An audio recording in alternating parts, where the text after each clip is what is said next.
When I was 24 years old, I graduated as a mechanical engineer. And the week I started my first job, I knew I'd made a mistake. I assumed engineers worked exciting jobs designing cool products, but what I experienced in my first few days on the job couldn't have been further from that reality. Instead of designing cool products, I sat in a cubicle reading through design specifications to look for errors, which is the mental equivalent of reading the phone book to look for typos. The icing on the cake that week came when my cubicle neighbor, a now bitter and angry man in his 60s, told me that he'd been doing my job for the past 40 years. As a feeling of despair rushed through my body, I knew in that moment that I had to break free from what felt like a lifelong sentence. I wasn't successful overnight, but over the next few years, I built an 8-figure e-commerce business that completely changed my life. So in this video, I want to share 7 things I wish I knew before I started. And in doing so, I hope to make your entrepreneurial journey a little easier so you can break free from the rat race, control your own schedule, and build financial security.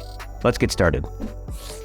Tip number 1 is keep an income. In the early 1500s, Spanish conqueror Hernán Cortés noticed that his men expressed doubt and wanted to return home after their ships landed on the shores of Mexico. To address this doubt, Cortés ordered his men to burn the ships, giving them no option but to move forward. Since that time, the term burning the boats has become synonymous with complete commitment to a goal. The idea is simple. If you eliminate any safety nets or escape routes, you're almost forced to succeed. For this reason, many people tell new entrepreneurs to burn the boats by quitting their day jobs. Doing so gives them more time to work on their business, but also forces them to focus on making money because they no longer have an income. In general, I think this is terrible advice, and that's because the average business takes 2 to 3 years to make a profit. So unless you're born with a trust fund, you'll need an income to not only pay for your personal bills, but to also fund the business. You see, new businesses need to pay for things like legal advice, web hosting, and product development. So if you quit your day job, the only thing you guarantee is that you'll run out of money. Ideally, you want to find a job that pays enough to cover your expenses, but also gives you enough time to work on your business. So if you're working 80 hours a week at a law firm but want to become an entrepreneur, you might need to find a new job. Of course, there are exceptions to this rule. You could take on funding, but that typically means giving up a large percentage of your company. Or you could be young and living at home with no financial responsibilities. But in general, you'll want to keep an income until your business becomes profitable.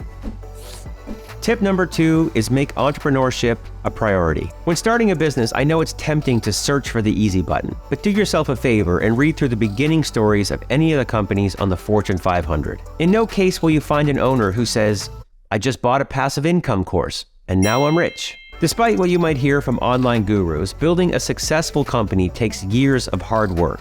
So if you want to become an entrepreneur, you have to make it a priority, because if you don't, you won't have enough time to make your company successful. If you're like most people, you're already very busy. So in order to find time to work on your business, you're going to have to make some sacrifices and use any leverage that you have. When it comes to sacrifices, that might mean giving up Netflix, video games, or non-essential hobbies. And regarding leverage, if you're busy because you have a family, you might use the time you spend commuting to work to listen to audiobooks or courses on business. Likewise, if you're young with few responsibilities, you might use your abundance of free time to double down on your business.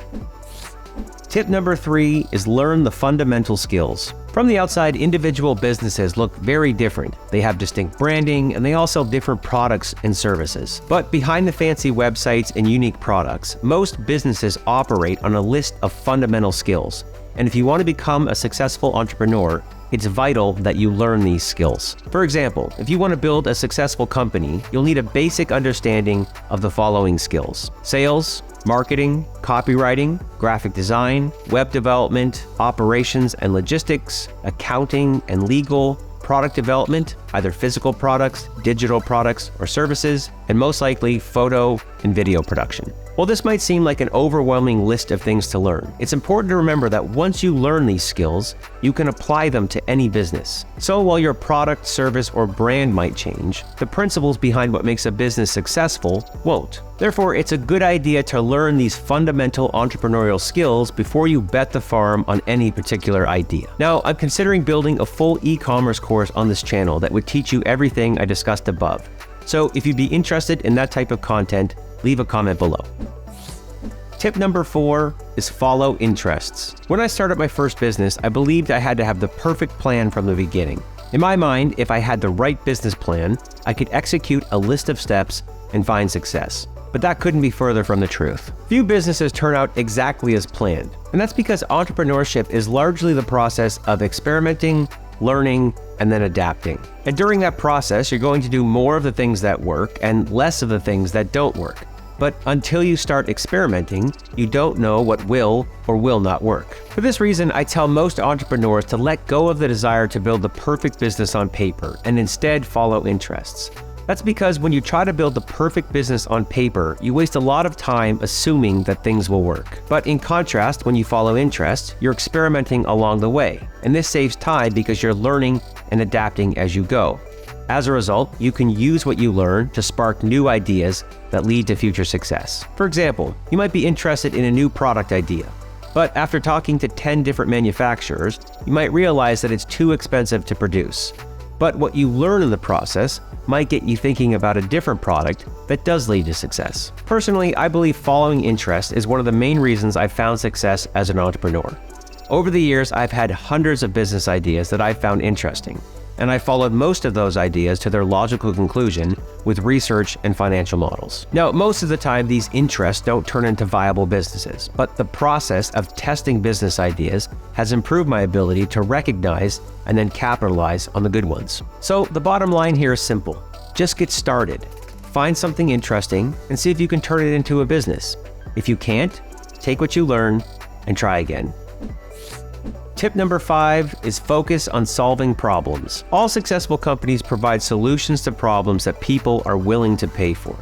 To give you a few examples, Netflix solves boredom with entertainment, gyms solve fitness and obesity problems with exercise, and TurboTax makes the difficult process of filing your taxes easy. So whenever you're designing a product or service, consider what problem you're solving. And if that's not obvious, it's unlikely that your business will be successful. In general, you want to solve people's most painful problems with solutions that are easy to implement. That's because the more painful a problem is, the more someone is willing to pay for it. And the easier a product is to use, the more willing they'll be to buy it. If you're wondering what type of problems you should solve, there are 3 business categories that will always have a high level of demand.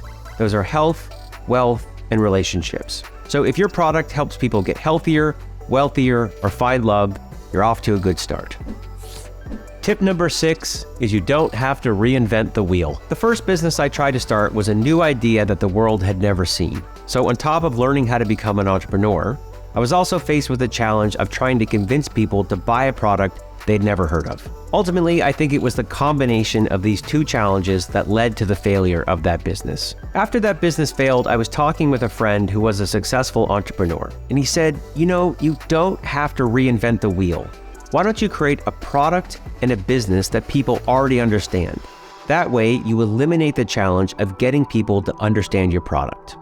Thankfully, I applied his advice to my next business, and I found success. The main point here goes against a lot of the advice you hear online. Many people preach the idea of a blue ocean product, which is the idea that you can create a business and a product with no competition. But generally, I think this is a theoretical idea at best, because even if you create a blue ocean product, it won't be long before people take note and develop competing products. So rather than trying to create the next Google or billion-dollar startup, it's often a good idea to set your sights a little lower. I know that sounds uninspiring, but it's estimated that there are currently 334 million companies in the world. And since the beginning of time, only 1,200 companies have reached a billion-dollar evaluation, which means your odds of creating a billion-dollar company are almost non-existent. Ultimately, the point I'm making here is that there are thousands, if not millions of people who have escaped the rat race and achieved financial freedom doing everyday things like opening restaurants, operating storage facilities, and building e-commerce brands. So if your goal is to break free from punching the clock while increasing your earning potential, remember that you don't have to reinvent the wheel. And tip number 7 is find good partners. You don't have to have partners to start a business, but it can definitely help. As I'm sure you realize by now, starting a successful business takes an enormous amount of work. So finding business partners can help reduce the time it takes to get started and offset any of your weaknesses. But before you pick your business partners, you'll want to keep a few things in mind. First, you should fundamentally get along.